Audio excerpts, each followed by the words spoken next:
Oh, yeah. Oh, yeah, baby. Who do we got in here? Happy Sunday.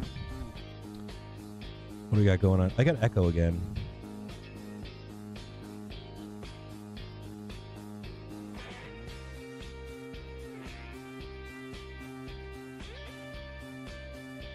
I don't know why I get echo again, but we do.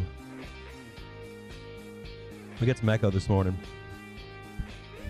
I don't know, we're back to echoing. Can you guys hear me out there? I want to know if you guys can hear me at least. Good morning, Dylan, William, Marcus, Spidex, Not a Suit, King 14, Liam, Rob, Dio, Binky, good morning. How are you, brother?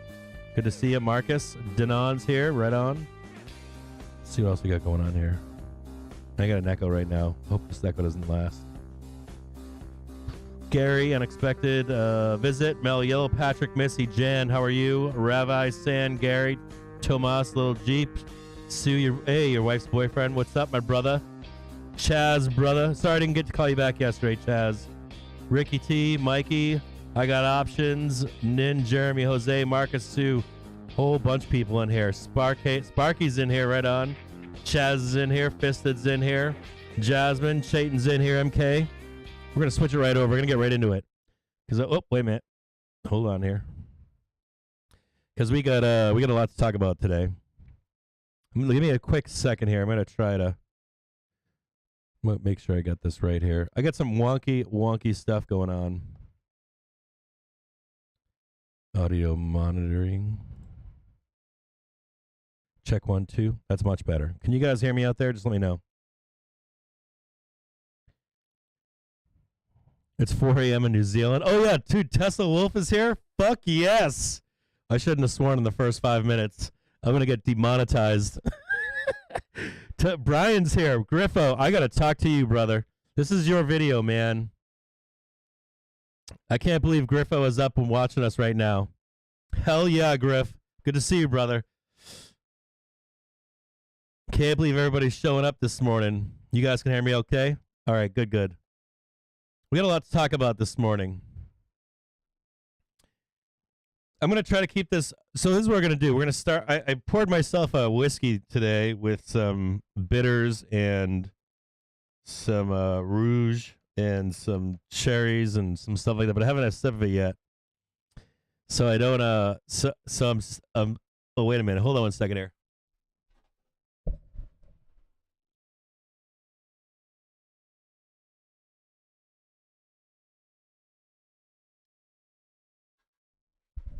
I got some real wonkiness going on today. So my, hold on here.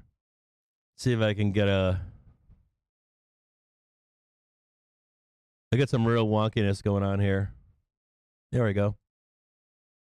Good morning. Hope everybody's doing well. We're going to bring this over here. I'm having some real wonkiness with my stuff over here, so I've been trying to, I've had some OBS studio issues in the background, and it just hasn't really worked out well for me this morning. You guys got a bourbon going? Right on. I hope everybody had a great weekend. Hope you guys haven't been stressing over the weekend. We closed out on Friday. So what I'm gonna do is this. I'm gonna go through this stuff this morning, get it out of the way, so if anybody has other stuff to do, they can just kick on out of here. What we'll save for the end, we'll save the Q&A session or whatever for people that need to get out of here. And but we're going to get through some stuff this morning that's important. And what I'll try to do is if this live stream is not that long, then I can download it and edit it so that it's a prepackaged video for anyone that didn't show up today. I think we're at a critical point in the market right now. And so we're going to get through this right away. We'll have a drink of bourbon later on, or water, or a doobie, or whatever you like out there. If you drink H2O, if you drink sunshine or iced tea, or whatever it is that you do on a Sunday, we'll kick back here afterwards for a half hour or so, have a cocktail. But we're going to talk about the state of the market crash, because we're at a critical point in the market. We're at a sort of a crossroad, And I need you all out there to understand that this is going to work for you, right? Whether you're a bull, a bear, it doesn't matter. You guys, I want you guys out there to know where we are in the market so that you can invest, trade, scalp. It really doesn't matter with this information in the back of your mind. I want you guys to take away from this video that this is a plan for you moving forward. You'll know having this plan, you're going to know how to react as we move along. If you're a bull, you're going to be looking for these things to take place or not take place to say, yeah, I'm bullish here. When you see people on social media or on YouTube or on Twitter, Reddit, it doesn't matter, Wall Street Bets, StockTwits, or whatever. You want to put the blinders on with this information because you're gonna really know where we're headed with this information. You're gonna have some key markers to show you where we're headed. It's gonna give you the insight to know how to act as we move forward in the market and how to position yourself in the market. Now, I made a video like this back in the fall, and I remember that one. I think it did it once or twice. I can't remember, but I was talking specifically about Apple, and I said Apple can go up from here, but it doesn't matter if Apple goes up from here into the first of the year or doesn't. You're gonna get trapped in here at some point, whether now or by first of year, and you can see that has played out this year. It's been a tough year. It's May 22nd. We're into June. It's been a brutal year if you're a bull. And you hear all the time people getting fucked or screwed over, right? You got people long in cryptocurrencies getting raked.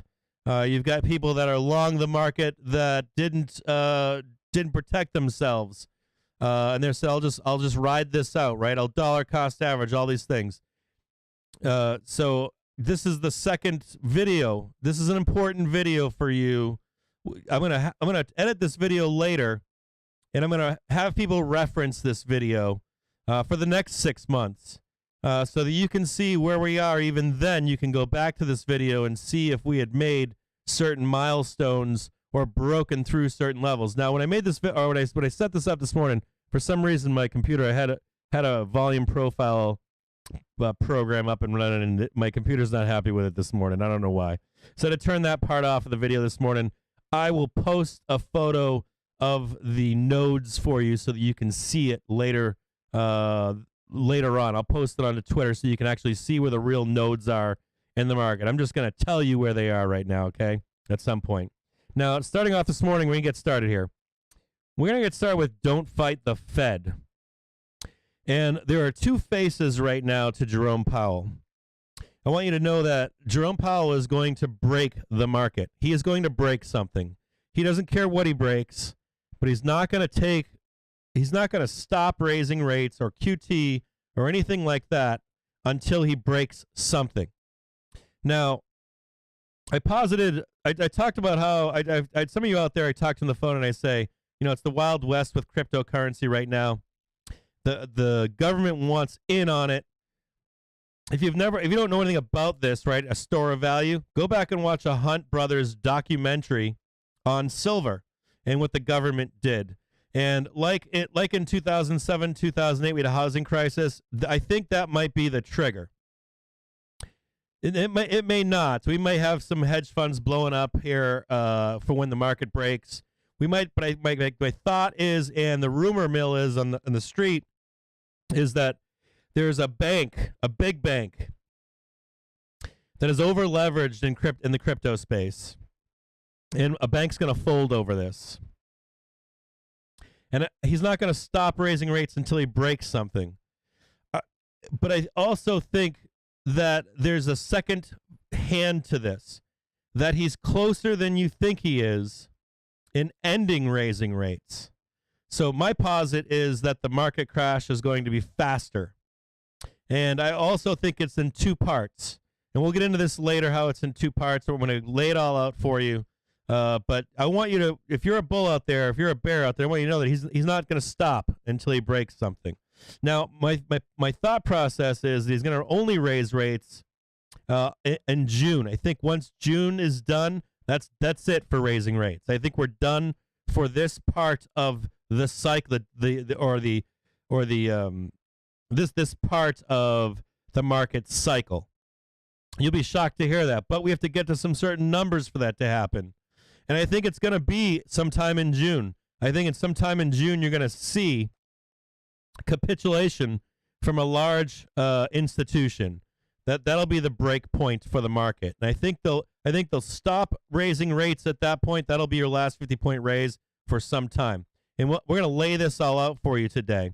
But I want you to watch this video briefly. This was Jay Powell earlier in the week. And there's two parts to what he says here that back up this posit, this theory, okay?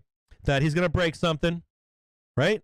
And then he's going to have that meeting. And you're going to get that second 50 BPS. You're going to get an institution that collapses. It's not going to do the whole market. It's going to be one. It's just going to be one. And it's going to be the first part of the breakdown of this market.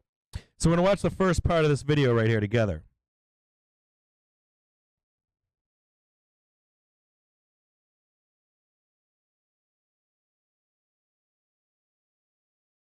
This is this week.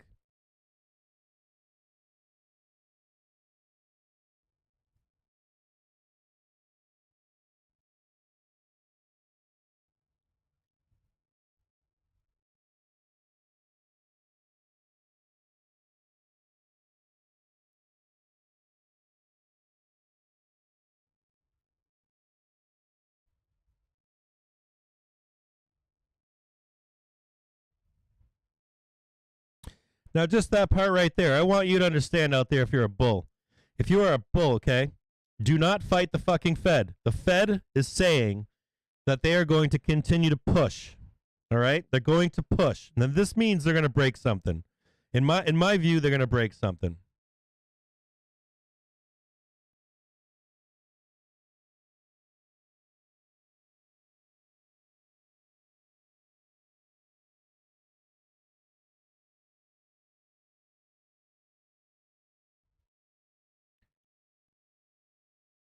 So this is the key point. He's going to talk to you right now about how once he breaks something, that he is going to lay off, and he discusses it, and he discusses this in how the minutes unfold and what's discussed inside of these Fed meetings.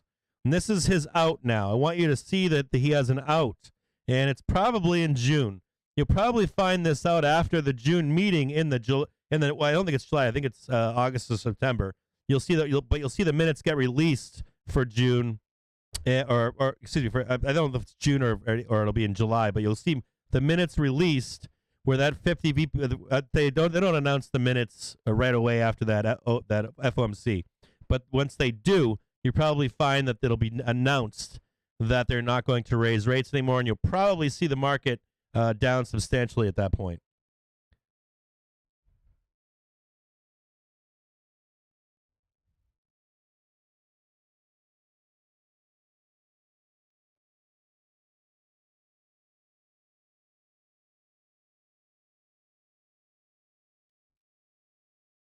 You guys have no sound of the fucking desktop audio? Hold on a second. God damn it. I gotta go back and do all this shit again.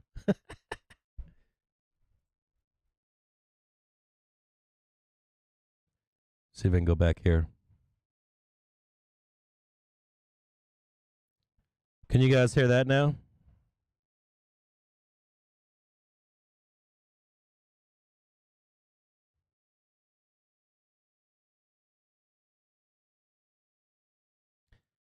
Can you guys hear that now?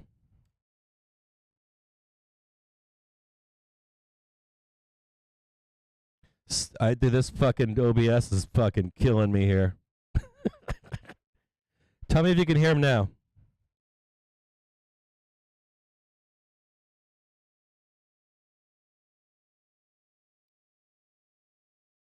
All right, so basically what he's saying here is this. I'll post a link to this conversation. Don't worry about it. It's my fucking OBS all fucked up. It's still fucked up. So the gist of the conversation is this. J Powell is telling you in this conversation that he's going to break something. And then the second thing that he says to you in this conversation that he had with the Wall Street Journal is that they haven't committed to raising rates yet, even in June. Now, I'll tell you what, they're going to raise rates in June. But I'll post this for you. There's too many jobs available. Turn on the subtitle available. Now, don't worry about the video. You guys have to watch that. No, it works. I know it works. I just had to reboot my entire system again. Don't worry about the fixing this. I want you to just realize this here, okay? That Jerome Powell is going to break this market. And I also want you to realize that we're closer than you think with rate hikes ending. And he makes that statement in this interview that he took place earlier in the week with the Wall Street Journal. The last point that I want you to realize is, like we had the banking crisis, I think you're going to see a large institution that's probably wrapped up in crypto dumping in the crypto space. And it's probably not like Bitcoin. It's probably Luna or something like a Tether. I don't know where they're wrapped up in this, but I think that that's what you're going to see take place as time goes on. So that'll be the break point that I'm looking for. The next thing I want to talk to you about is about this guy on Twitter.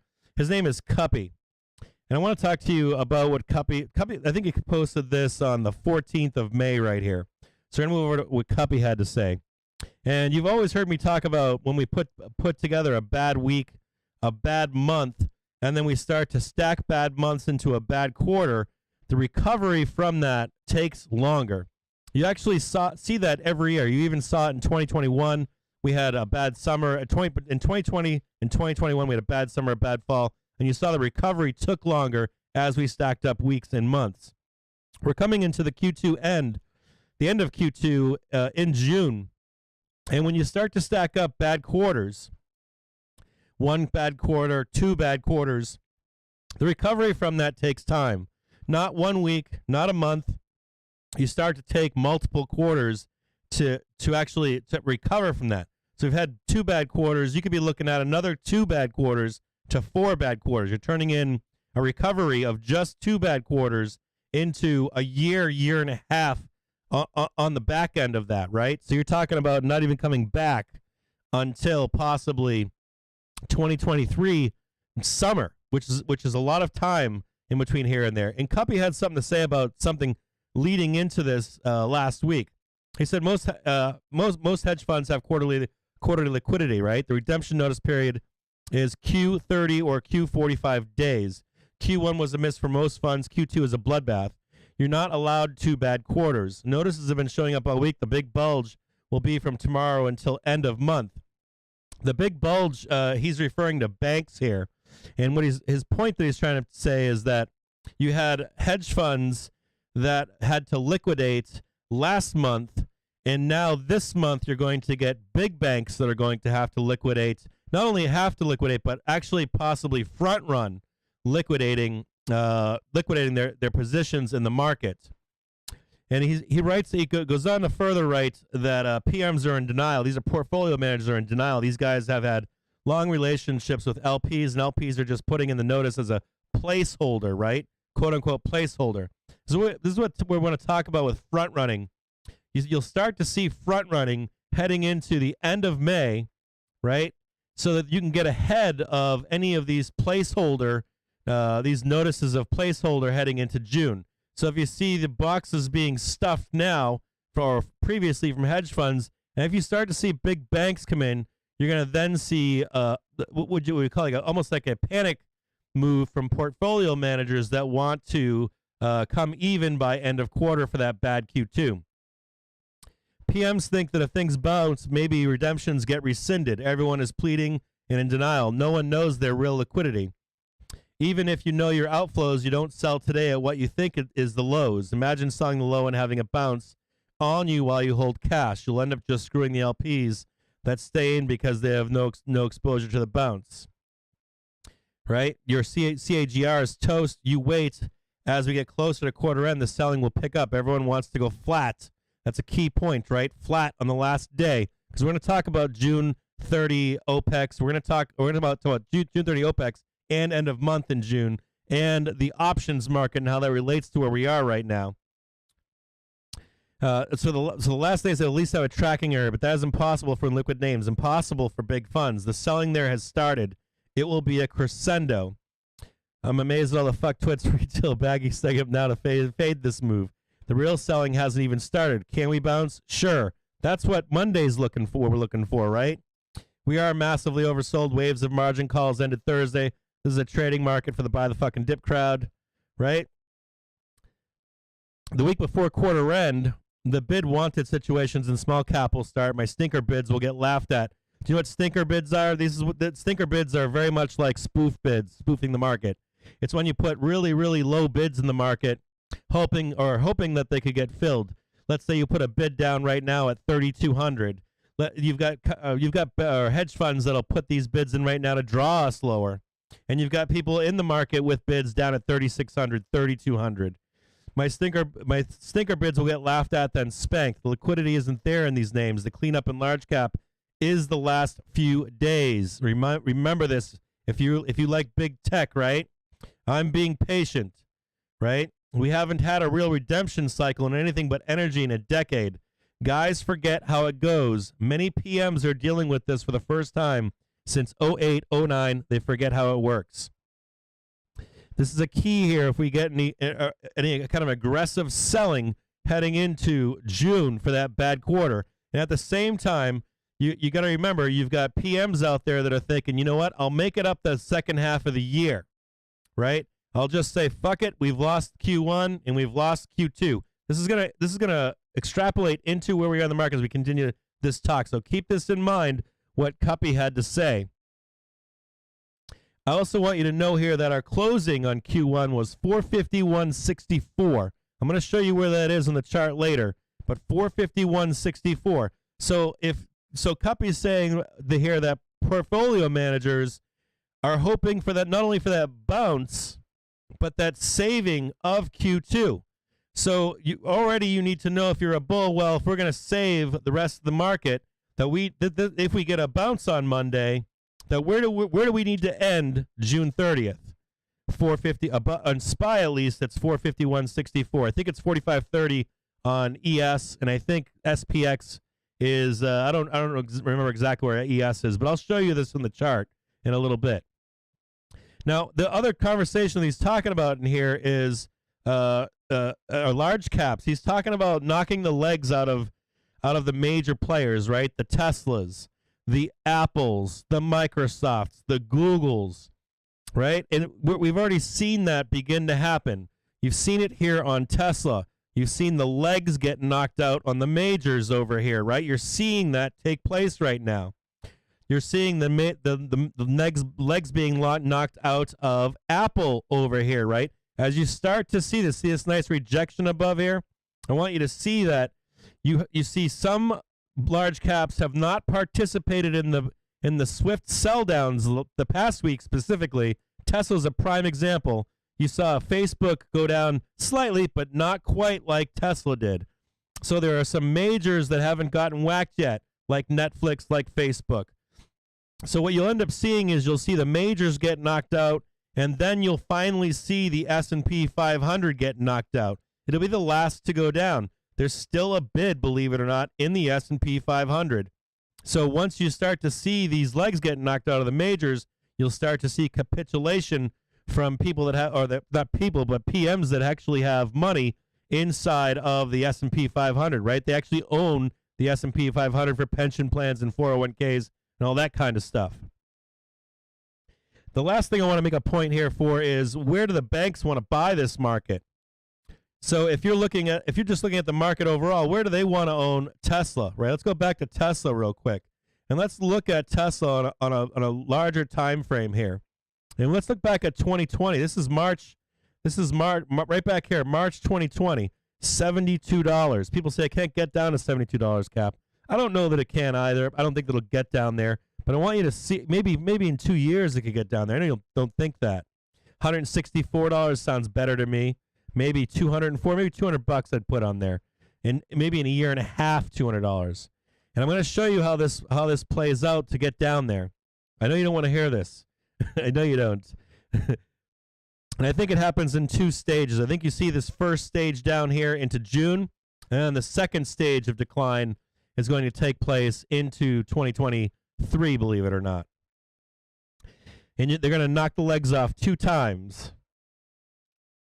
It's kind of wild, right? You wouldn't expect this, but and this will be accelerated selling in companies like Tesla and Apple. So the first thing I want to show you here, after we get out of Apple here, is I want to show you the SPY here. Okay, this is the SPI. This is the SPY, right? We're going to talk about market cycles. We're going to talk about market cycles. We talked about this before. When we talk about market cycles, last week I kept saying to all of you out there, I said, I'm going to show you something. On Friday, I think I said to you, I'm going to show you something on my computer, or my computer was resetting itself and I couldn't bring up the data and all this stuff for you. But I said to you that the market crashes and bear markets have become faster and faster. I also talked to you about how the market crashes themselves are faster, but the bear markets can't catch up to them.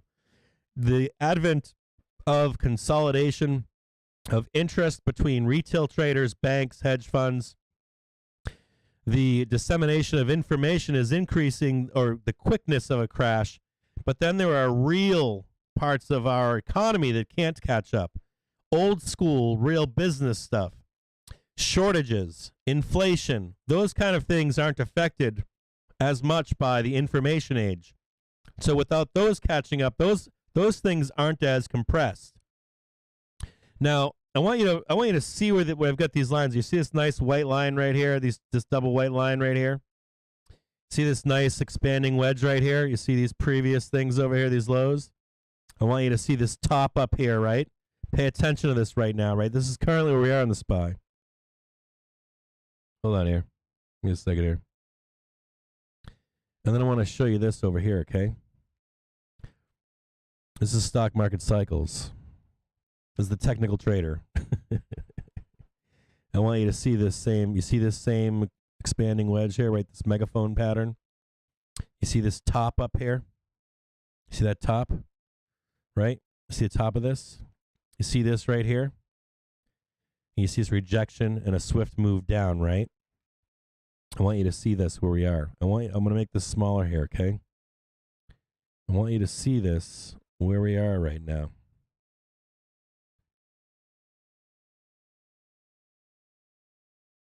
And I want you to see this, okay?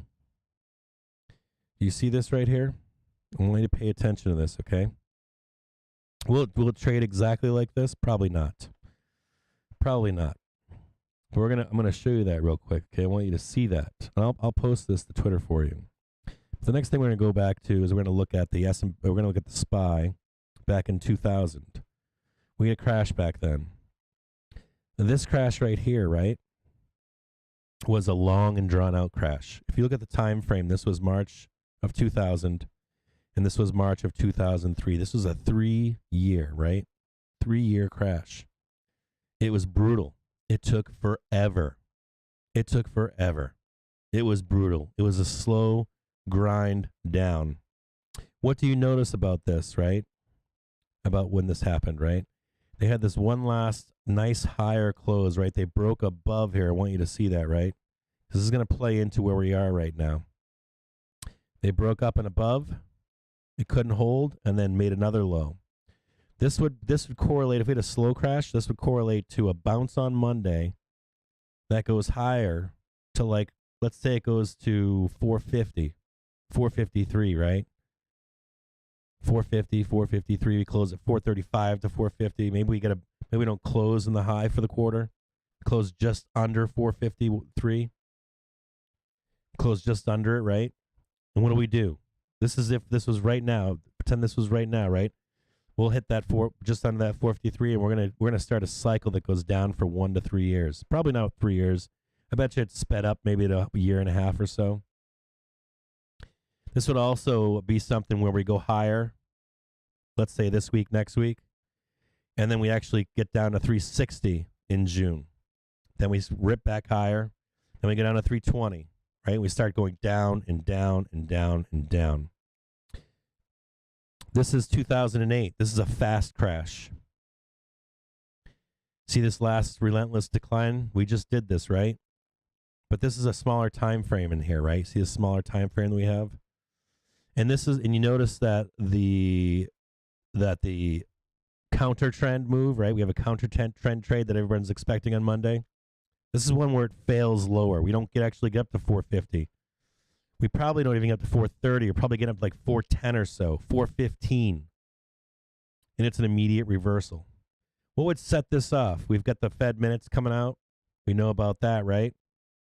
Got Fed minutes coming out. That could set that off. Easily set that off this week. Once the minutes come out and they say, fuck no, we could possibly do 75 points. What else could set this off? Fed minutes come out and you see a bank fail that was wrapped up in Tether. I'm not anti-crypto, Bitcoin. I'm not anti any of that stuff. But it would be hilarious if you saw the Fed, number one, wanting to control the crypto space, right? And the Wild West of banks getting involved in it, almost getting a yes, it's okay to get into crypto now. And when in reality they might want to slam crypto down to get some regulation. You saw Luna, people from the Luna crowd saying, well, we should have some kind of FDIC insurance, right? That's hilarious. All of a sudden you want insurance on your crypto space, right? You want real stable coin like $1 that's backed by some kind of regulation, right? So all this is unfolding right now. So we've got two different choices, right? We've got the one choice that's slow and grind down. I want you to be aware of this option. We've got three options. I'm going to show you all three options here. Option one, slow grind down. You're going to see us trade up, probably just below 451, 451.64. You'll see us not break 450.61. And we'll trade down to 360. 461 or 451 down to 360 is a nice decline. Beautiful next leg down. Going to take forever. It's going to take probably a year and a half. Second choice. This is the fast one. This one, I'm going to expect us to break through 360, and we're going to slap 320, believe it or not. And there are nodes. This is the point where I'd show you the market profile. But there are no real nodes until we get to 320. There's a stop along the way around 350, 360. But I'll tell you what, if you get a bad minutes and you get a bank folding, we'll head right down to 320 like it ain't nothing. And that's where you'd see that capitulation move. This is true capitulation. Even on Friday, when we were closing on Friday, that looked like a reversal to me, but it didn't look like a reversal with force. It didn't look like a reversal with the free money printer. It didn't look like a reversal that I've seen in the past where it was conviction. It didn't have that oomph that you're looking for, that V-shaped immediate recovery. If any of you know what those are like, they don't take until the last 15 minutes or the last hour of the day. They are immediate. You can't even catch up most times. Most times when you slam down there, you have that capitulation move, right? That's the bottom of the market.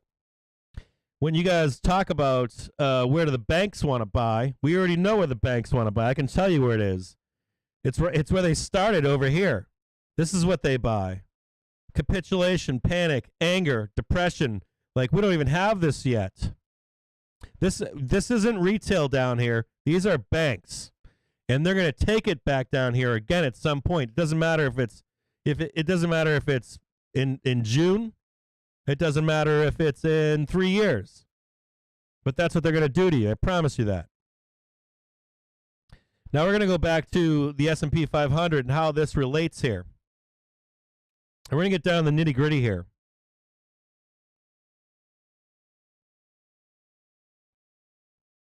And one last thing I want to show you is the node in June.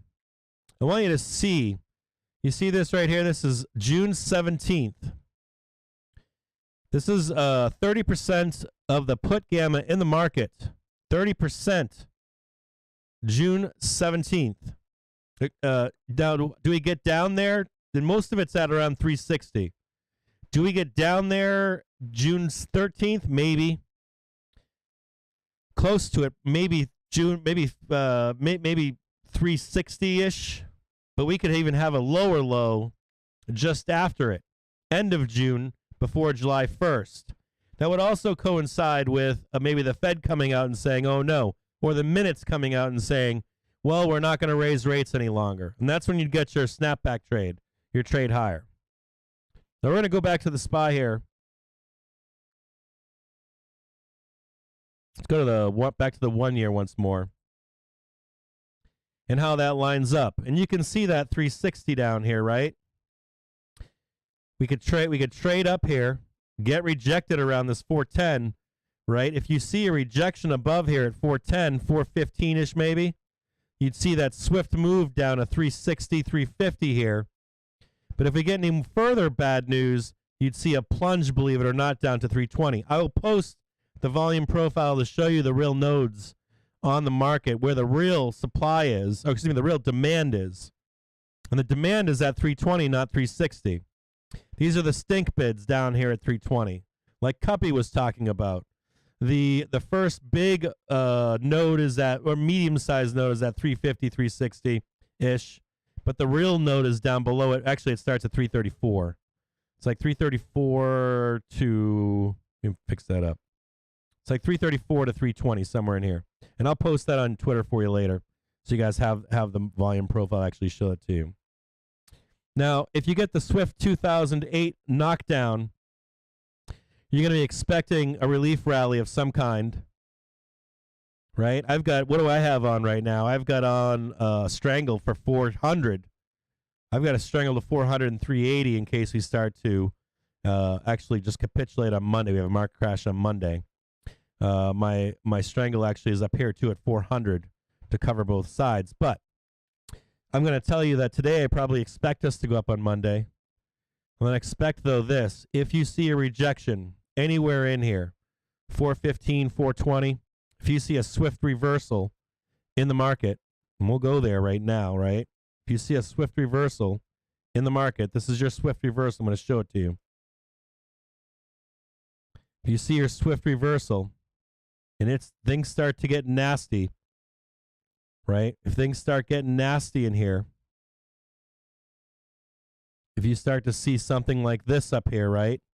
415, we start plunging down here.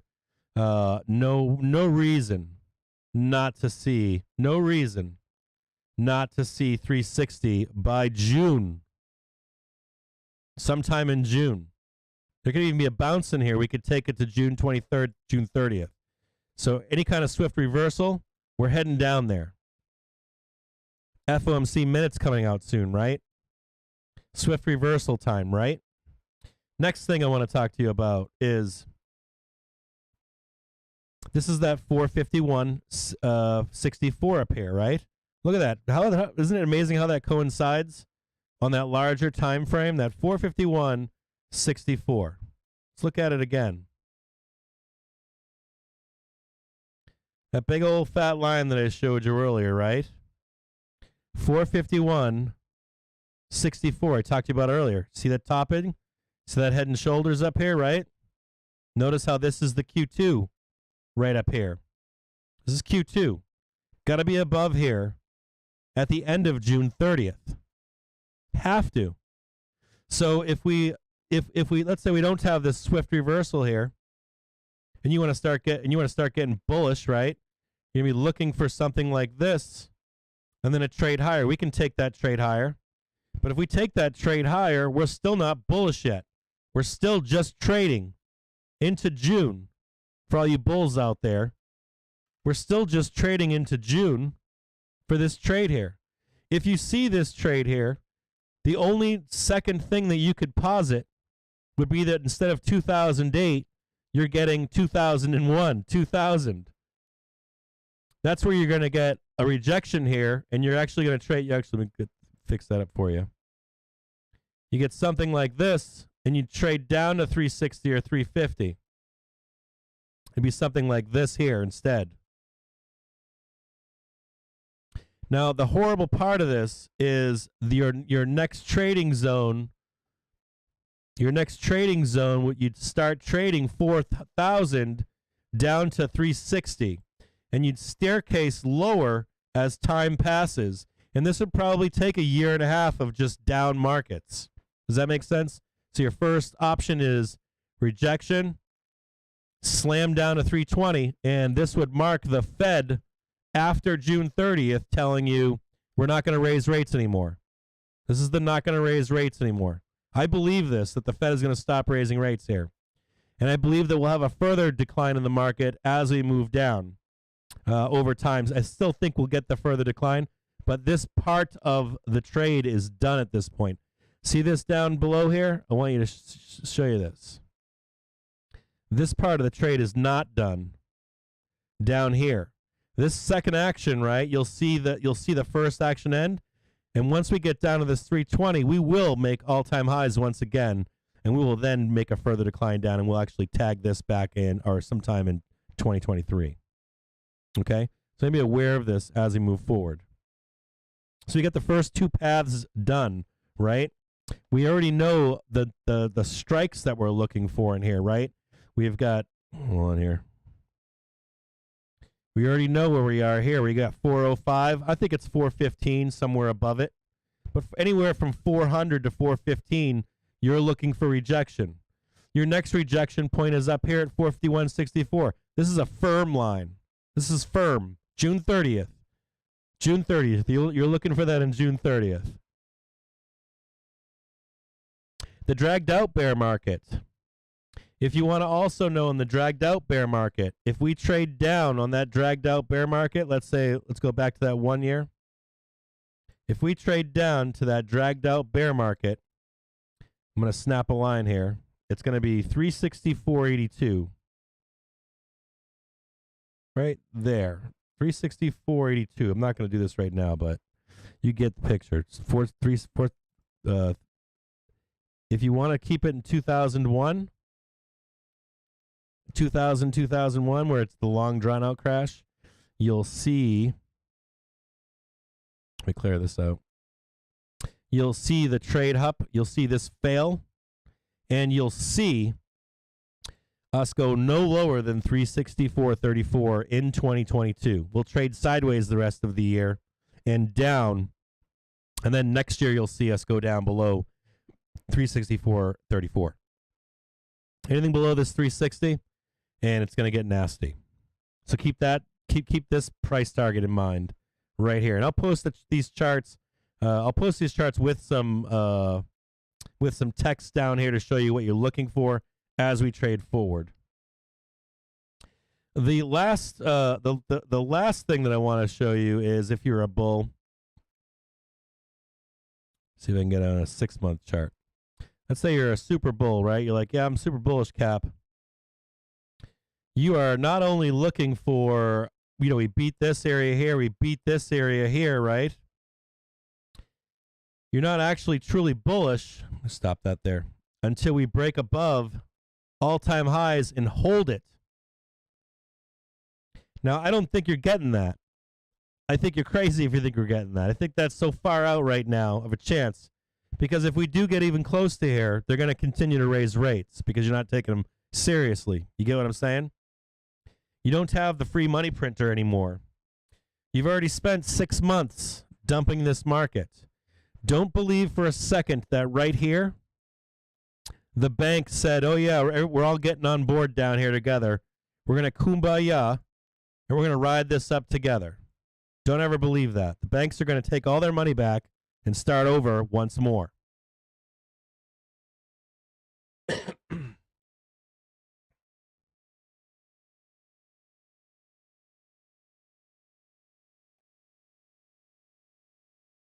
if we can get this back here at a 1-year chart.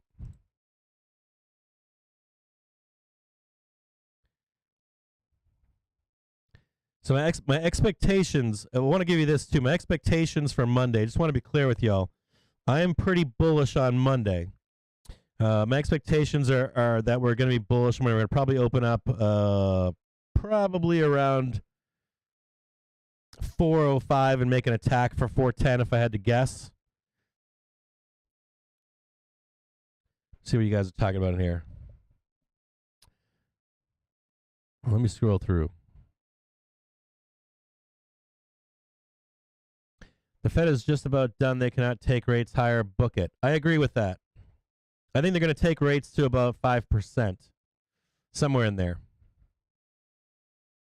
The Fed will definitely take. Let me see what you guys are talking about here. Guys don't get wiped. They will whack fix. We got to retest higher than we go where Jim hopes. Death cross. I am not. You see that cross, right? Yeah, Miro's saying we'll probably go up. I agree with that. We're going to probably go up. We do not got to retest anything higher than 393 Monday, 11 a.m. Then it's over.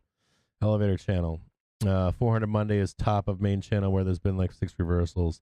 It calls me crazy in November when the QQQ was near 500. Yeah, that's what I meant. 410 retest. Yeah, it'll be somewhere in there. It's going to be somewhere. It's going to be somewhere. And you can see we've done this in the past, right? You guys can see that we've broken above and out of here. It's not out of the realm of possibility. It's not even out of the realm of possibility that we could trade up to the 430s. I would even give, if you're a bear here, let's talk about being a bear here. Let's talk about being a bear here. If you are a bear here, right, I said on Friday, I said you could get some put spreads. We'll probably come back down and revisit this in June. Even if you're bullish, probably come down there. We'll have volatility with the FOMC minutes. We'll sell the FOMC minutes regardless of where we are here. It's like some put spreads to here. They might get some monthly puts here, and then some 0-date puts here, right? They can squeeze shorts up here. I don't think we get up here, but if we do, we do. But somewhere in here, it wouldn't be out of the realm of possibility. We could take it to 415, even possibly 430 before the decline down below. I think we're going to have to live with inflation, and that's not that someone's asking about housing. I think housing is going to continue to go up.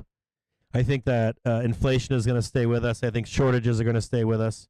I think that the only two chances that you have are of course no more raising of rates and the Ukraine war ending. That would be the only reversals that you'll see. Which one do you want? This is extremely valuable. Thank you, Cap. You're welcome. They're not going to stop raising rates. I'll make a bet with you that they do. The only way they don't stop raising rates is if we trade higher. I promise you right now, I'll make a bet with all of y'all out there. If we trade higher and try to get up into above 451, into June, they will continue to raise rates. If we trade down into 360, 320, I'll make a guaranteed bet to you that they stop raising rates for now. For now. And then we're going to trade up to 400 at some point, or trade sideways and up to 400, slightly over at the end of year, and then you'll see them raise rates once again. I'll make that bet with all of you out there. We do. I think we do, shit slammer. I think we do eventually tag that line. I think though that it's down the road. Let's look at that on a larger time frame as well. Do we actually tag this line? I do think we tag it. I think we do tag it. And I think it's somewhere down the road here. This is very low, right? 160s. It could possibly be higher. You might see buyers come into the market. Slightly higher, you might see something like this play out here. Right? This is the 300s, and we break down below here briefly, 240 or so. Right? But it's not, for me, it's not off the table. So this is the 200s down. This is not off the table heading into 2023, 2024. And how do we get there? If you really want to know how do we get there, we get there by this. We get there by making our new accepted trading zone. If we get down to 320, let's say, right? We end up having a trading zone. We trade in here for the rest of the year. We can trade above it briefly, and we can trade below it briefly, and then you'd see 2023, our trading zone would be somewhere between 300 and let's call it 300 and 240. That's how you get there. So you're all okay down here, right? And then you're all okay down there. This is how you get down that low, and you say, this can't happen, Cap. There's no fucking way. I will bring you back and bring you back to here. And how, yes, you can. This is capitulation. This is anger. This is depression. This is disbelief, believe it or not. This has happened in recent history. We had this happen in 2000. We had this happen in 2008. We had another event like this in 2000. But what was going? So some of you that haven't been in the market, when we were in 2019, we kind of knew we were getting it. We knew it was coming. If you were a trader and investor in 2018, 2019, you knew it was coming. We're close. And when it happened in March of 2020, February or March of 2020, February, March 2020, and then into April, it was, we had the Fed put, right? Unlimited QE. And it was an unnatural thing that took place at that moment. So we kind of postponed this event taking place and happening. Now, I'm not anti us going up to all-time new highs, but in reality, right now, I want you guys to go back to the video earlier that you couldn't watch. I'll post that video for you. The Fed chair is saying to you right away is saying, don't fight the Fed. And so the market's not fighting the Fed. The market is trying to staircase us down on our own, right? And the moment that we get down in here, the Fed will stop raising rates, and he will let us trade in here. And they'll wait and see at the end of the year of 2022. We can bounce here. We can go up here. There's no like guarantee that we go down here. But this will give the wait and see time frame for the Fed to see if shortages go away, if inflation subsides. I don't think they're going to be able to do that. I don't think the Fed can do that. I don't think that they're going to have that impact. I think in this time period, you're going to see more failures. You're going to see more. You're going to see more bank failures. You're going to see more companies failing. I think this gives the time frame for people to get laid off at their jobs. Believe it or not, right? Tightening within companies. It gives the time for companies to actually impact inflation and shortages. And then when you start to see that, you'll start to see that next drop down into next year. Now, can we beat this? Let's say inflation goes down. Let's say companies are happy. Hopefully, you guys watch that short and long-term debt cycle that I talked to you about. And we can break out of here. I'm not saying that we can't break out of here either. I'm telling you that the Fed wants us down here. That's what I'm telling you. If you trade up here, right, they're going to raise rates like crazy. Like this will force a recession if we would go up in here, okay? So they need a catalyst to get us down here. They need a catalyst to get us trading below 4,000. You're probably going to get it. There's a high chance that you're going to get that catalyst heading into June OPEX, believe it or not. And I wanted to show you that June OPEX, right? This is the prime time for it to happen, right in here. Okay, the banks, they're here. This isn't retail traders. These are large banks. This is the JPM collar that's on the market for us to head down. And these are tagged at 3,600. If you're vol gang, long vol gang, you have to get to 3,600 now, like end of May, like May 30th. You need to get to 360. If you don't get to 360 by end of May, and we're in June, you're going to need to be down at 320 for vol gang to get paid and for us to scream higher. I won't show you a VIX chart today, but for us to scream higher to 60, $100 or whatever. In the big chart, it's like $100. That kind of matches up to the same thing. All these pieces are in place right now. This puzzle is coming together so great right now, right? That it's kind of hard to deny it at this point. So how do you trade this as a trader, right? Is your question, or as an investor, a long-term investor, you can come back into this video later on and you can look to see when you can go long against. Again, you can't take long here. You have to find out this week into the end of the month, and most specifically as an investor, you're waiting for June 30th. You need to see that we didn't close a bad Q2. If we didn't close a bad Q2, correction's over. I'll give the bulls that. Correction is over. We close green Q2, correction's over. I promise you, if you're a bull out there, if you're a long-term investor, and we do not close green a green Q2, right? The pain is going to continue. The pain is going to continue. Let's see what you guys are talking about. Okay, good question. So Sydney's asking, Captain, which down scenario do you wish for? Let's go back to that. It's a good. I'm going to give you a good answer to this. You guys ready for this? This is the first crash we had here. Okay. I want to show you that this crash took 3 years. And even at that 3 years, the last bit of capitulation was 3 years later. Fake out, fake out, fake out. This is what kills the last bull. Right here, right? For a year and a half, they just destroyed bulls. So even if you picked the right bottom down here, you could have been annihilated and thought, we're going to continue down here. And this took forever, 3 years. I don't want that. I don't think you want that. And I think with the information age, we're not going to get this. But what happened in 08 when we had this major crash? This is what I want to see. I want to see major capitulation down here quickly. This could take a month and a half or so. This could take into July 1st, let's say. We might get one more lower low. This could be October. But what happened after? What happened after that happened? A massive run. See that massive run? So if you're a bull, if you're an investor, a long-term investor, what are you looking for? You're looking for some capitulation. You want this done and over with. You want to see us be done and over with. How do we get this to take place? We get this to take place if we, in a year from now, this would be end of year, right? This would be end of year with your last bottom. And then what you'd see is inflation come down. You'd see shortages abate.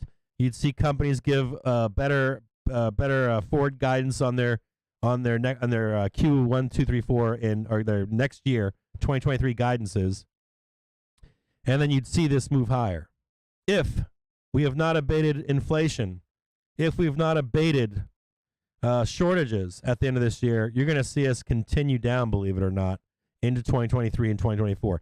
This would be something like a long-term debt cycle instead of a short-term debt cycle. Yesterday, I posted a video where Ray Dalio talked about short and long-term debt cycles. This would be the long-term debt cycle in here. This is where you'd see that capitulation move down farther for the next 1 to 3 years, 1.5 to 3 years. If this is a short-term debt cycle, you'd see us end this move, right? I'd say by end of year, and then we'd start moving up. And this is a nice bounce down. You'd see some nice capitulation move, nice bounce higher, bounce down lower. We'd probably retest some lows around 3,200, and then we'd rocket ship higher. Something like that.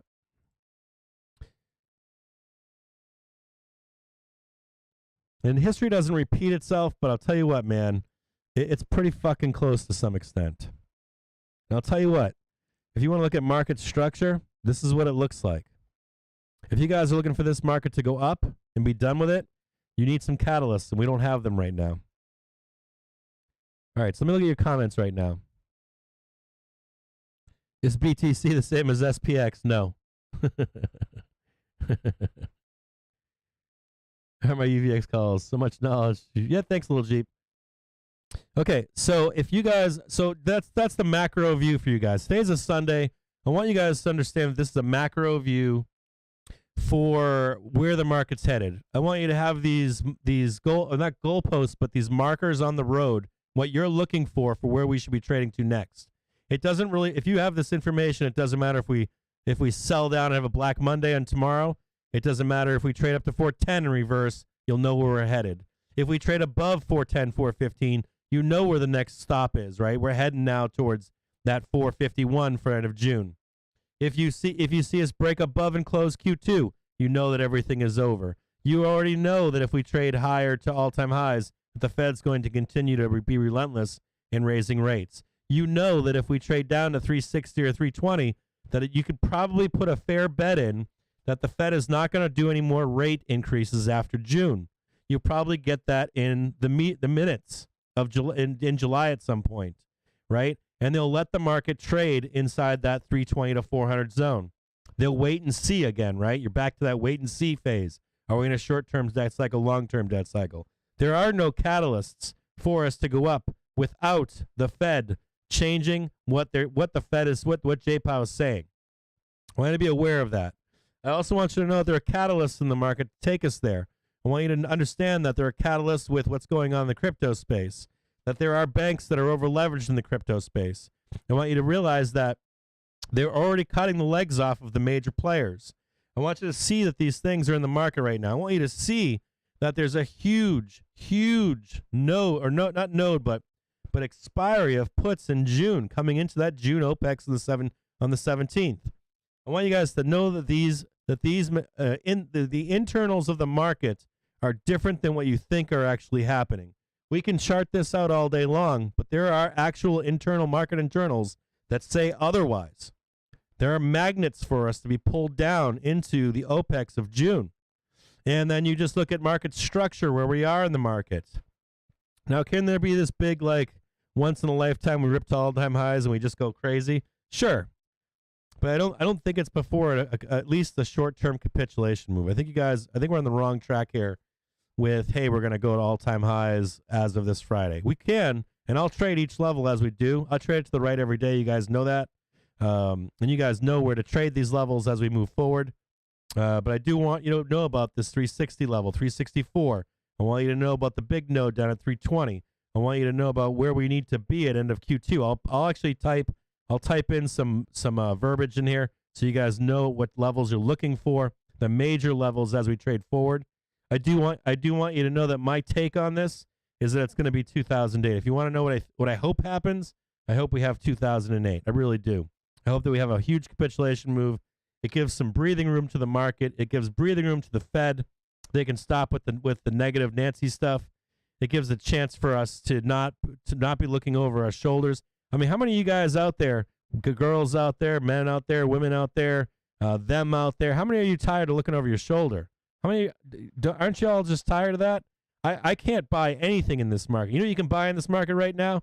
Oil and gas. That's it. That's all you can buy in this market in safety. There's some other small tickers. There's a value trade in there coming up. If we hit this bottom, there's a value trade. But still, how do you guys like looking over your shoulders day in, day out being a bull? That's insane. If you're a bear, if we go down to 360 or 320 and you're a bear, you have to be able to cut it loose too, because they're going to trade higher if we do. You guys the bears are going to be back in that what the bull situation is.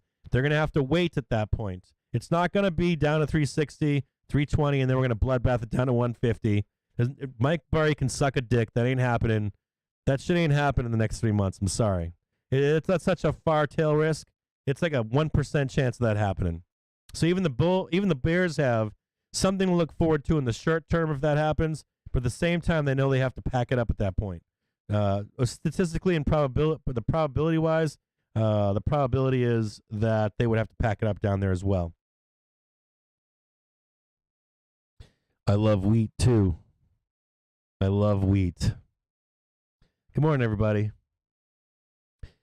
Yeah, we should talk about pharma as well. We can talk about pharma. There's some value stuff out there. There's some housing stocks out there, housing construction stocks that are good. There's some value stocks. I'll get a list together for you guys. I'll show you guys. I've got a bunch of stocks. Dude, yesterday on Twitter, I was going to pump a bunch of stocks yesterday on Twitter. I got some buys out there for you. Tesla Wolf, you're taking off. You have a great morning. All right, so if you guys have any questions for me, any questions at all that I can answer for you right now, ask away. Don't go crazy with them. I don't think they can. I don't think you're going to see QT like you think you are. So QT doesn't just involve the equities market. QT involves the bond market, the RRPs. I don't think you're going to see QT in. I don't think you're going to see QT in the package that's being presented. I'll say that. Good morning, little big bear. Costier is going to be a bloodbath this week. I feel like it'll spark a similar reaction to that TGT he had. Yeah, absolutely. I agree with that. I love wheat. Wheat's actually come down, right? Wheat's coming down to a support level. How do the weather the storm if you're stuck long? What are some good strategies? I'd really love to hear your thoughts, Cap. Good question, Zach. So if you are long this market, one of your best strategies that you can have is on any rip to buy what's called a put-back spread. I want you to hold on here. I want you guys to Google search out there put-back spreads. They make money if the market goes up or down. Put-back spreads, ratio spreads, they're also known as. It's a way for you to hedge your longs in this market, especially if you're long in big tech. Good question, Zach. What's your take on the housing market? I had a very bearish take on the housing market. I don't see the housing market coming down now. I think you're going to see the housing market stay big in demand, or at least another year and a half, maybe even 3 years. The problem today, Cody's asking a good question. I was talking about this earlier. So Cody was asking about the housing market. There's two tails here. The one tail, right, TALE, is the tail of the information age and its impact on the market. Yeah, please like and subscribe to these videos. Subscribe if you're new here. Please help support the channel if you can. These videos take a lot of research and time to put together. I have a donate button down in the description of these videos. I do appreciate anyone that donates to help support the channel. If you could donate, I appreciate it. If you're a poor trader, if you're getting your ass handed to you, you don't have to donate. I understand where you guys are out there and you guys can't. But please consider subscribing. If you're a poor trader and you can't donate to help support the channel, then please like and subscribe. Tell your friends about the stuff that we're doing over here and our community. We also have a Discord. But Cody's asking a question about the housing market. And it's interlaced with shortages and inflation. You know, us being market participants, banks got Bloomberg chats, and we've got social media, and hedge funds are all buddies now and friends. You've got short operations out there, right? Like the Bear Report and the Hindenburg Report. You've got everybody that's talking, everybody knows, and you also see that the time frames of bear markets and crashes, they're faster and they don't last as long. So a bear market today might only last a year and a half instead of 3 years. A crash might come faster than seeing us continue higher back here, right? Instead of having this one blow off top, we just start crashing because everybody knows. The other thing is the Fed has become more transparent. The Fed used to make a surprise at their Fed meetings. They'd come out and drop some stupid shit on you that you didn't expect. We have like a new Fed where the Fed pre-tells us what to expect, and that the market better act with what the Fed is saying. So it's like a new relationship with the Fed where the Fed says, you do it for us or we'll do it for you. Now, even with all of that new information age, there's the time of real life doesn't always catch up to that. You're not going to get an oil producer. You're not going to get some guy down in Texas that is going to reinvest in equipment or new wells. You're not going to get this old Greek guy that owns a shipping company that's going to go buy new shipping or new tankers just for you because you want them. You're not going to get a producer. You're not going to get someone that produces natural materials. I have family that grows wheat, believe it or not, up in Montana, and they've gotten fucked for decades. They got fucked with cattle at one point. They had to start raising llamas, believe it or not. And they were selling the sharings off them. When people that produce things, right, either whether they're commodities or even a finished good, they might go a year for 2 good weeks in Christmas.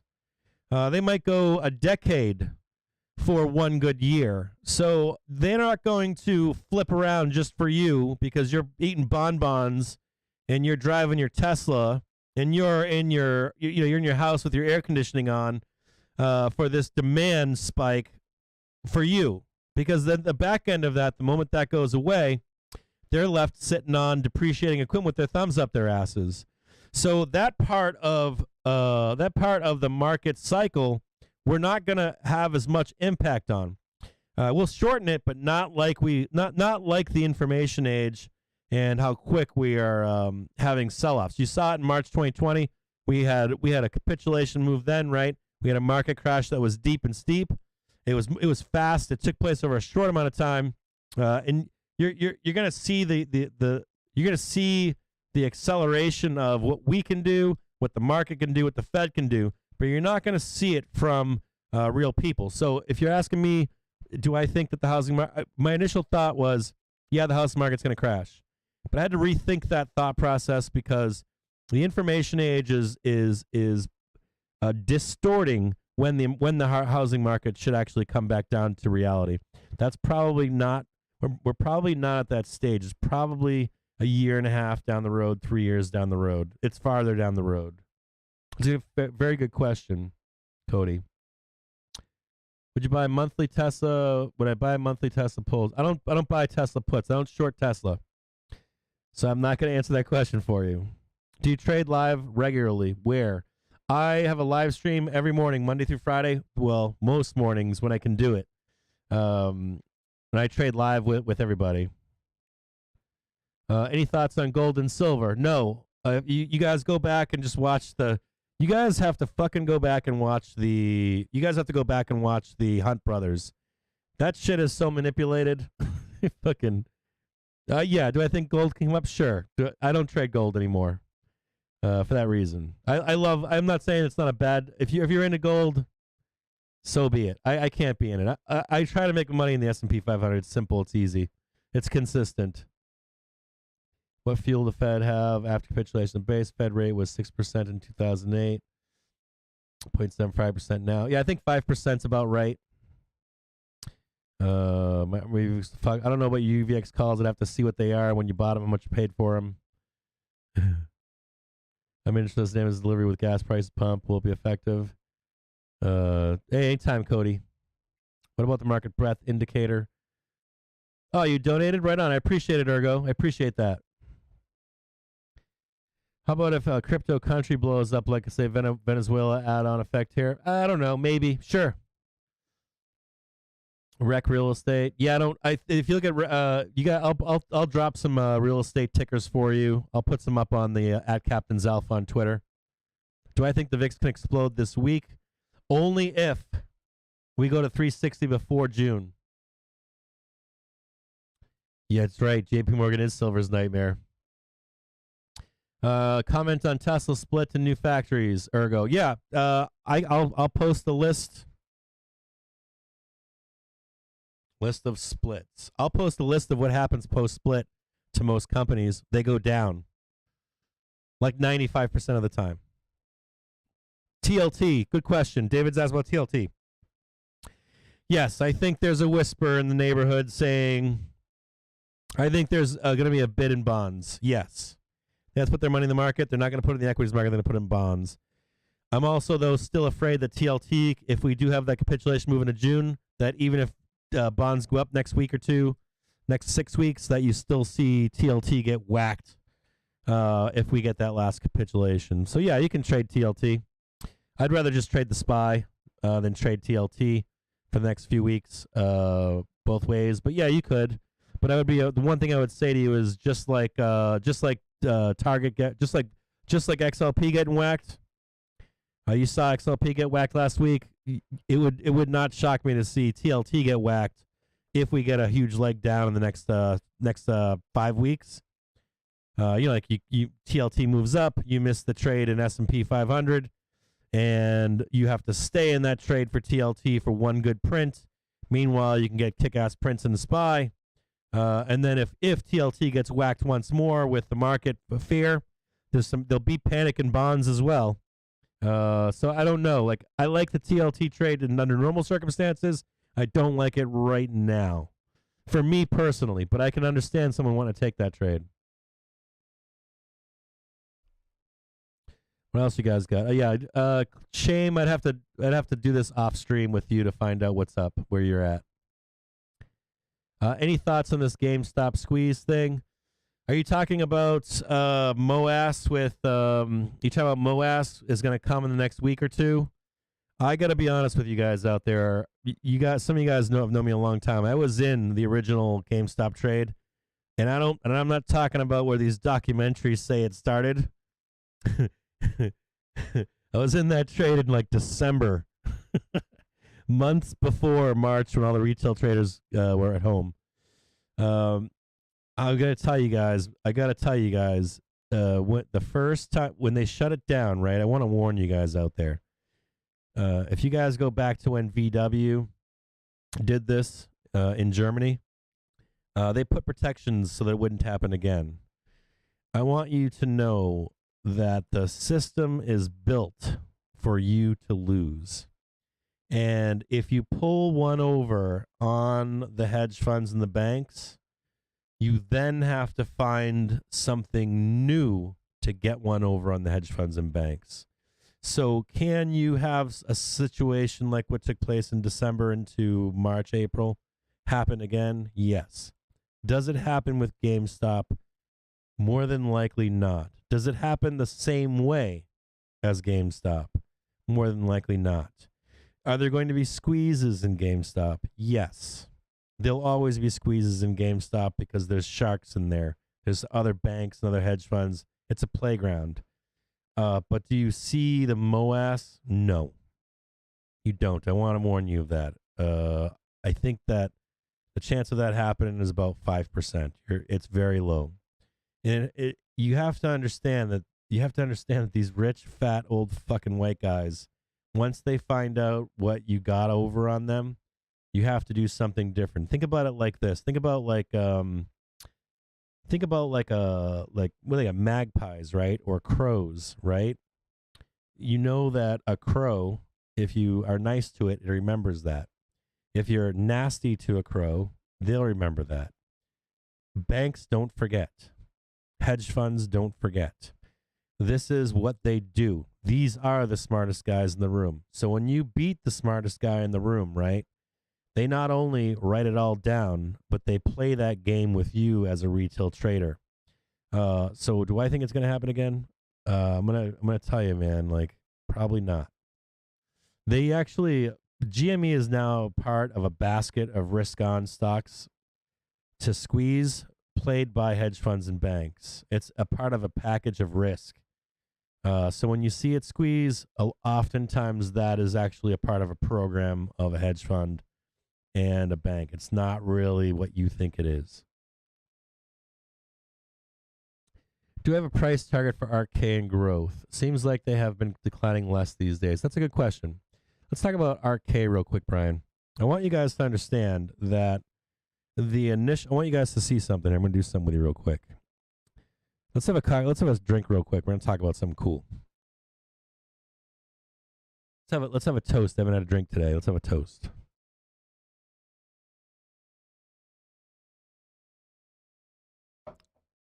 I want to talk to you guys about something. Hold on a second here. I've got the guys are coming to mow the lawn today, a Sunday. Okay, whatever. I want to show you guys something.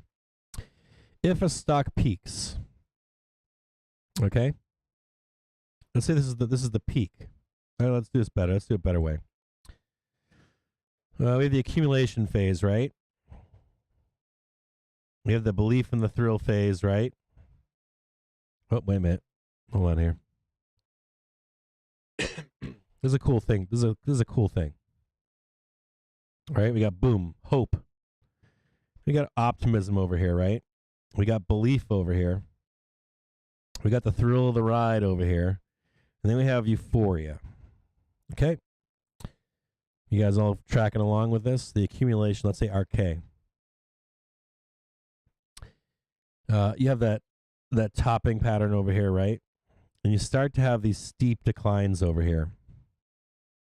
Okay? Now, let's say this over here was 70%. And then you have some further decline over here. And this is pretty nasty, right? This is like 30%. Not 30, like the tallest, like 20% or something.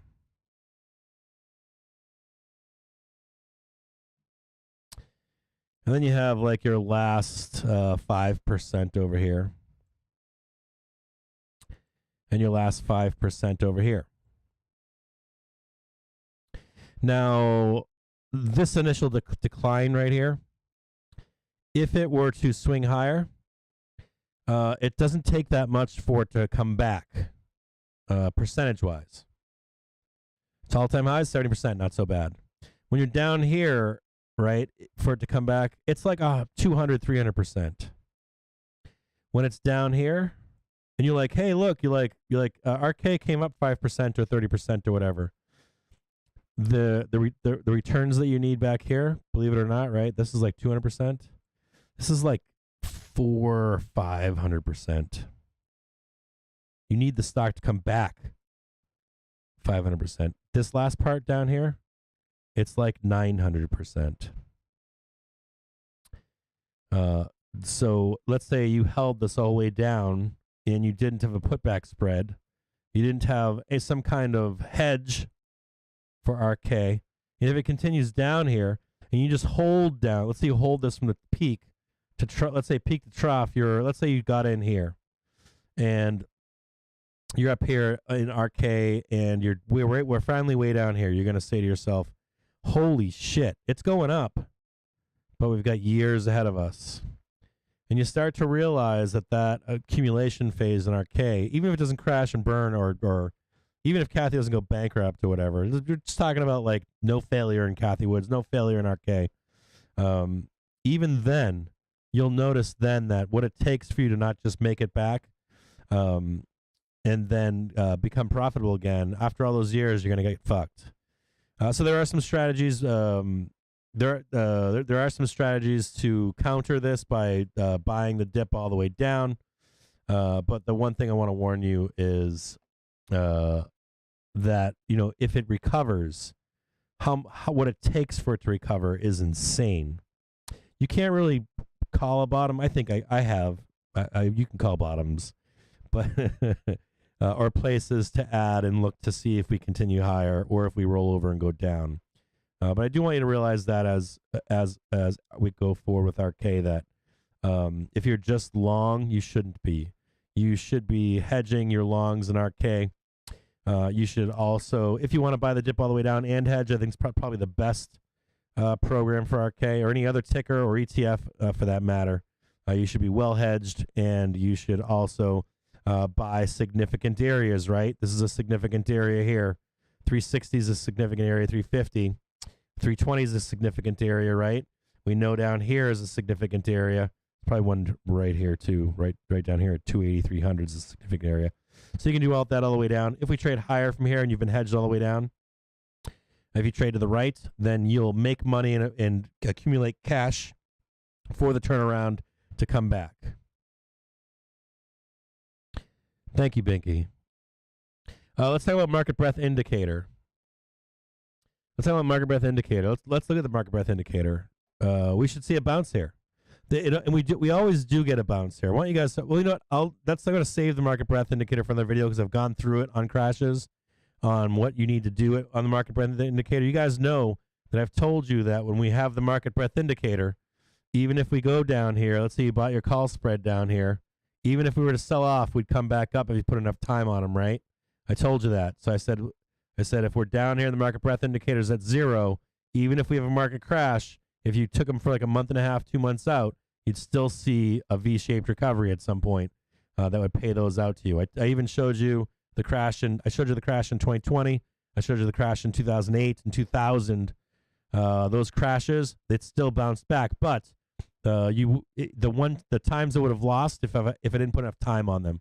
So down here when we're this nasty at this time, you'd put a 3-month in the money call spread out so they can clean out all the call buying back here. I'll do a video on this tomorrow on Monday. I'll do this tomorrow morning for you so you can see how to structure these so they don't ever fail. Then you get like 100% hit rate on these, but yeah, I said we have a good chance for a relief bounce. I'm down for a relief bounce. I'll do that video tomorrow. I'll come on early tomorrow and show you guys what I'm talking about with the market breadth indicator. You guys can go back and watch this video again and see what I'm trying to talk to you guys. I've given you guys the levels that you're looking for. My take is that we trade higher into 400 to 410. We get a rejection. We start trading down to 316 in June. That's what my plan is. If you really want to know, let's go back on a 3-month here. You want to know what I think is going to happen? I'll show you. So here's June 27th, right? June 30th or so. What I think is going to happen between now and then?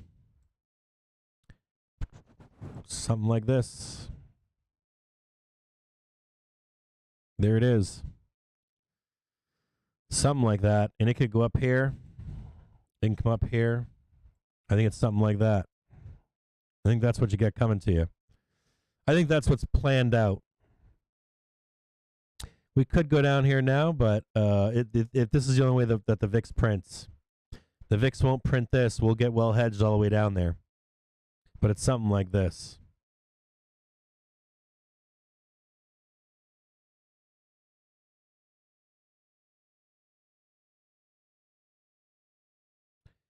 Yeah, the only way that I could trade, the only way that on Friday, the only thing that I was willing to do in Friday close was to pick something up and down. I was unwilling. Well, you could have done it, but no. The only thing that I thought you could do would be, and probably best case scenario would take a weekly out on Friday for a Friday expiry, and you pick an outside the money up here and down here. That's probably the better trade. I was just taking some zero dates so that I could wait and sleep through the weekend and not worry. Because I think there is risk of us having a Black Monday. Small risk, but it's there. I think the likely trade scenario is that we trade up on Monday. I think that's the most likely scenario. But because of where we are, but because of what's going on this week, front running happening, there's a risk of us trading, of them front running it. That's what Cuppy was saying, right? That they could front run early. Start front running the market lower lows.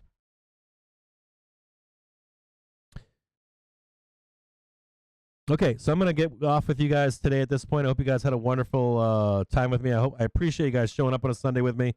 It's already 1:30. It's been an hour and a half. Yeah. So let's have one last conversation. In the next week or so, in the next coming days, I have a problem out there. Okay.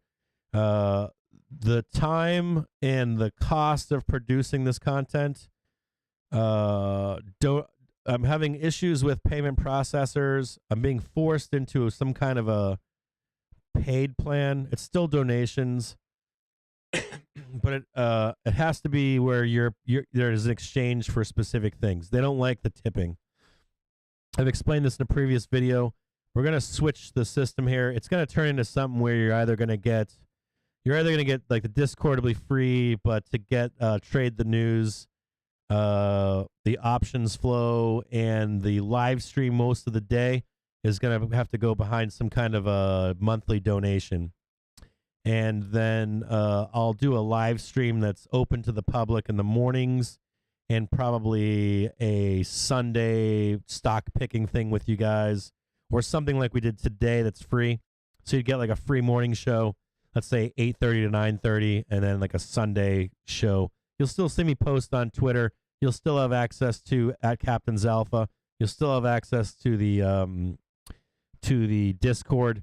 But for the stuff that costs me a lot of money, it's costing me somewhere between $20,000-$30,000 a year, and then that doesn't include any of the time as well. Or I'll shut it down if I piss everybody off. I wanted this to be free, but it's turning into where I'm being forced into either shutting it all down, or I have to look for some channel supporters to keep this going. And I think it helps. I like you guys being with you guys the same. So what I'll do is I'll try this. I'm going to try to roll out a new program. I'm going to try to be as not even try. I'm going to try to be as transparent as possible, so that you guys see that I'm not trying to make bank off this or anything, or get rich or anything. And I think every quarter or so, I'm going to show what I'm making for money, what my costs are, so that if we can drop the price, we can to run this stream. So I have to change. I'm being forced from, basically, social media is forcing me to change. The payment processors are forcing me to change how I do this and how I put this content out. And that sucks. So we're going to try something. If it works, it works. If it doesn't work, if people are turned off by it or don't feel like they're getting their value for it, I'll just shut the entire thing down. I won't do any of it. I'll just do Twitter, and I'll just trade on my own and trade with you guys. We had a long conversation about this, I think, on Friday. You guys want? I'm going to go over this right now. I can. Uh, if you guys want, like, I think I've gone. You got your hungover Ignacio. Yeah, dude, it's not you guys. It's like it's not. I want you guys to know that I want this to be a free stream. I want it to be free. But in its current format, its current format with how things are going, it can't. Now, the one thing I'll say to you is this: if you help support the stream to stay in for the live stream, you're getting Bookmap, the real Bookmap. You're getting the spot gamma reports every day from me.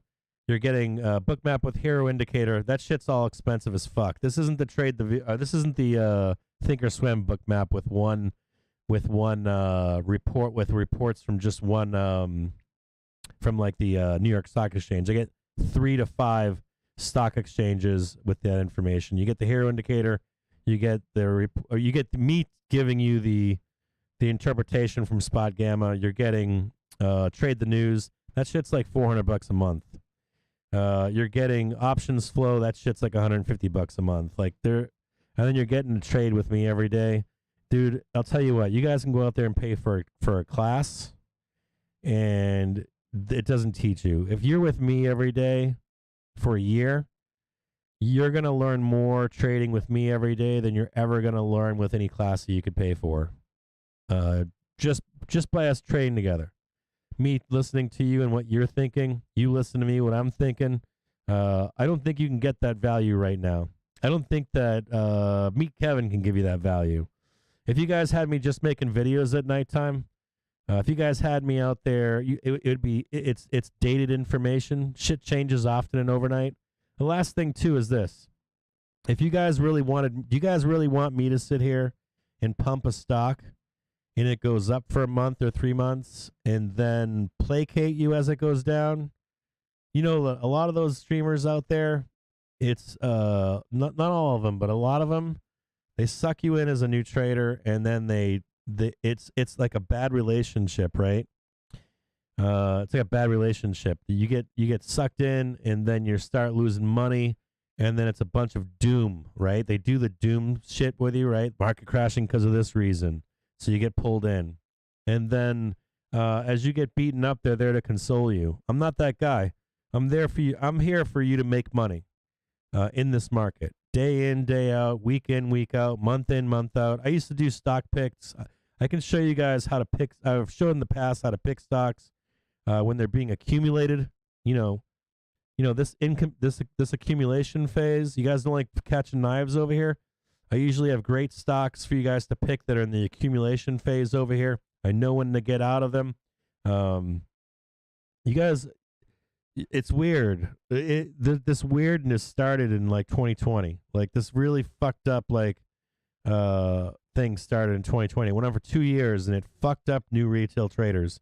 So I'm not that guy, and you're never gonna get that from me. You're never gonna get me selling you bullshit. You're never gonna get me selling you this stock's coming back. Any of that kind of stuff. At the end of the day, I'm gonna promise you something. Okay, if you're listening to me and you're a new trader or new investor, I'm gonna promise you something. Okay. There are streamers out there. There are Discord sellers out there. There are alpha sellers out there. They have what's called churn, CHURN, churn. They have to sell so many subscriptions. They have to get new traders, new investors to keep their numbers up.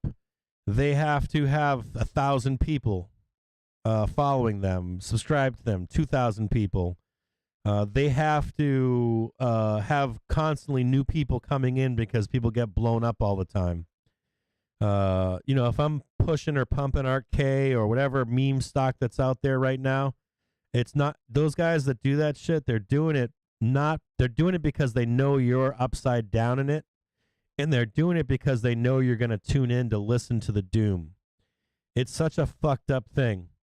I used to belong to Discords like this, and I paid big money to be in there, and I was a good trader. So, you'd see like a year later, you'd see all new faces in there, and you'd see like new people get attracted to that stuff. And you know why there was new people in there? Because the alpha guy had to bring in new people. So I'm not. You'll never find me being that guy with you. I'm never gonna be that guy for you that's gonna tell you not to cut your losses. I'm never gonna be that guy that's gonna. We're gonna talk about fucking, I don't know, BBY for the next 2 years. I'm gonna do segments where we go over these shit stocks. And when they go up, we'll trade them. And when there's a time when it's the time to trade these stocks or invest in these stocks, we will. But you're not gonna. I'm telling you, dude. If you're a new trader out there, new investor, I'm promising you something. I don't care if it's now. I don't care if it's in a year or 3 years or 5 years. You're gonna get fucked up in this market, and you're gonna lose all your fucking money if you don't learn how to move with the market as it moves. You got to. You got to go with the market. And it's weird too because you see someone like it's weird too because these guys that do this, right? These guys that do this, they use it's like a catch-all phrase, right? And they like to quote Warren Buffett. But what they don't tell you is that here, let me go over this. What they don't tell you is that Warren Buffett, he buys down here, or he dollar cost averages here, but he's not in this phase here. He just lets it ride and then he takes profit, believe it or not. But he's used to like coax new traders into being like, hey, you should buy this no matter what. Warren Buffett says buy here. That's not what he says. It's like a bastardization of Warren Buffett. So I'm a Warren Buffett believer, believe it or not. But timing, he does time shit. So anyways, I want you guys to have a great rest of your Sunday. It's 1:46. We started this at noon. It's been 2 hours. I appreciate you joining us. Please like and subscribe to these videos. Please consider donating to support this channel. There's a donation button down in the description of this video. And I'll be rolling out some kind of a program coming up in the next week or two. I'm still working on the background on that stuff. Yeah, I don't want to launch it until it's right. And it'll tell you exactly what you're getting. You're also going to see a slight change from me, how I present myself to you. You'll see more consistency out of me because, of course, if you're paying for something, I have to fucking be there for you.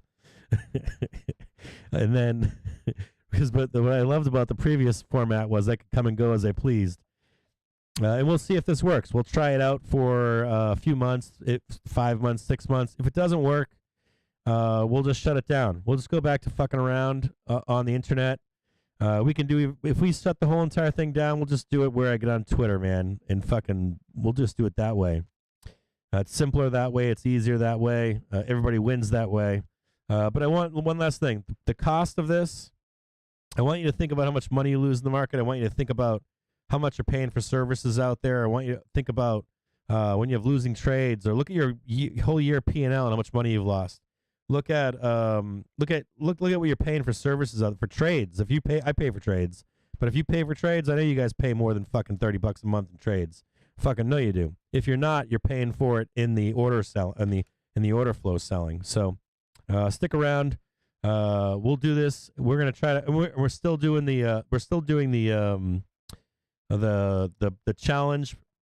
Right now, I don't want to do the challenge because I'm rolling this stuff over. But we're still doing the challenge. But as I make this transition, I don't want to start there. And also the danger in the market at this moment, it's probably not appropriate to start it this week. So I will.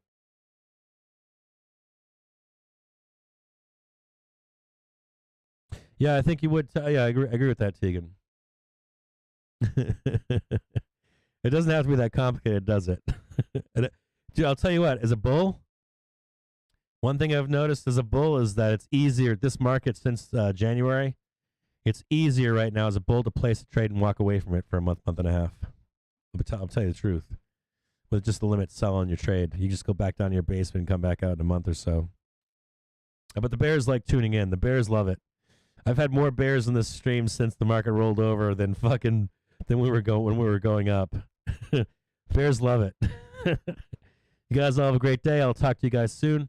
I'm going to log out with you now. I'm going to let one last toast with you. I want to say I thank you very much for supporting this channel.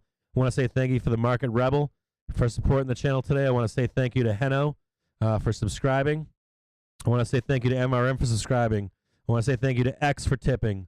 I want to say thank you to Manohar Akari for subscribing. I want to say thank you to Peter for subscribing, Victor for subscribing, Jay Chris for subscribing, Sean for subscribing, Leonard for subscribing, Gene for subscribing, Brennan for subscribing. I want to say thanks to BD, James Andreas, Matthew Phillip, Hunter Snake, Teddy Park, Paulo, all you guys subscribing out there, GT 5520 ounce, Soul of Success, Ben, Christopher P. I want to say thank you to the moderators inside the Discord, the moderators of these live streams. I want to say thank you to anyone that shows up day in and day out with me. I see all you guys are here today, all you women. Chaz, I want to say thank you to you, longtime fucking friend. I want to say thanks to Binky. I want to say thanks to your wife's boyfriend, Joe Donut, Tesla Wolf, all you. Jasmine, good to see you out there. All of you, good to see you for showing up on a Sunday with me. I know you guys don't want to be here.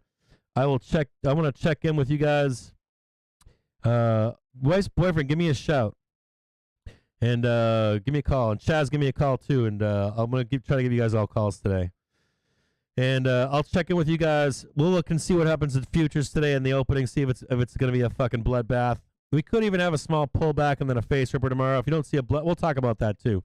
We'll trade it as it comes with us at us on Monday. If it's going to turn long, if it's going to go long and we don't have a gap up, there could be a nice dip by tomorrow. If we don't see a bloodbath if we're going to see a bloodbath, you're going to see it in futures, I promise. You ain't seeing it in cash market. You're going to see it in futures. So if we get a dip on the opener, if we just gap up tomorrow, we're off and fucking running. If you're a bear, you're looking for the bloodbath overnight. You're not looking for the dip tomorrow. I'll talk. Willie dude's out there. Little Jeep's out there. Jake.